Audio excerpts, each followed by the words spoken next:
really none of your business. It's none of my business. Hello, good evening, and welcome to the Motivated Classroom Instagram Reels. It is day 6 of the August spotlight on the interviews from the last 4 years on the Motivated Classroom. And today's interview that I want to highlight is from episode 36 with the wonderful Diane Neubauer. Now, I first met Diane at Agen in 2018, I think.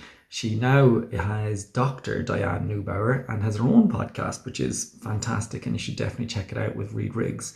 But I loved our episode. It was right in the middle of pandemic times, and Diane was doing a lot of online teaching, and so we talked a lot about that. But she made some really lovely points that I want to bring up. And one of the first was she talked about the importance of just going into other people's classrooms. She said, if you can be in someone else's classroom and observe them, a teacher that you admire, or you think is doing creative and interesting things, go and watch them, if possible in person, and if not, just watch, then walk away. So I really like that. Just go and see other teachers.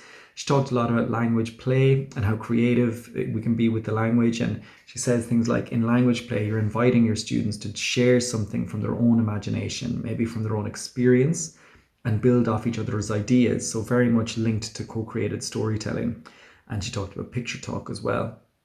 One of the things that really resonated with me when I listened back and was doing my notes on this was Diane talked about engagement. And I've mentioned this a few times in the podcast, John Marshall Reeves' research around the different types of engagement. And I just want to read out Diane's quote. She said, "I'd like to step back from that idea of engagement and not presume that vocalized sounds mean a student is engaged.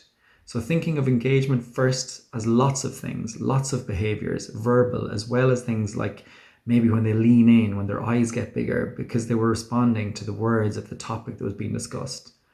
They may be able to react emotionally by laughing or going on with things like that, they may be able to react emotionally by laughing or things like that. All of those are signs of engagement." I think that's really powerful. Sometimes it's really important to remember that there can be a silent period, and that's very important. And she mentions this. In classrooms, students may be silent, especially for beginners. They may not have the verbal ability to go on at length, but they may be able to throw up phrases or react emotionally. And I think that's really important, that just because a student isn't engaging verbally or doesn't mean that they're not engaged. We can have cognitive engagement before we have observational or behavioral engagement. And finally, I think it was just really lovely to talk to Diane about teaching of Mandarin and the perception of it being like really, really difficult.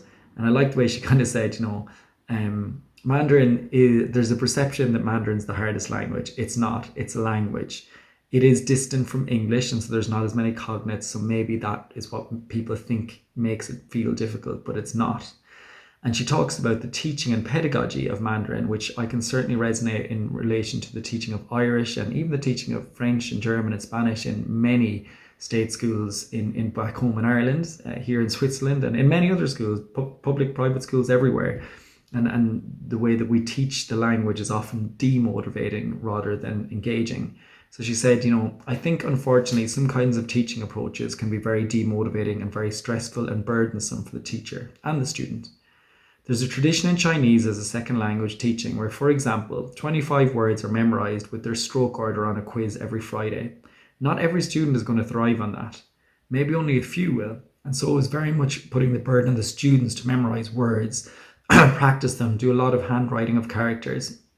But if we can rethink our pedagogy, so we're looking at how and why and taking all the information we can about how the brain acquires language. How do we socially carry that out between people in real time? All of the different factors about language acquisition and using those and maybe shaping this as our way of teaching the learner, putting the learner and their needs at the center of our consideration rather than other factors.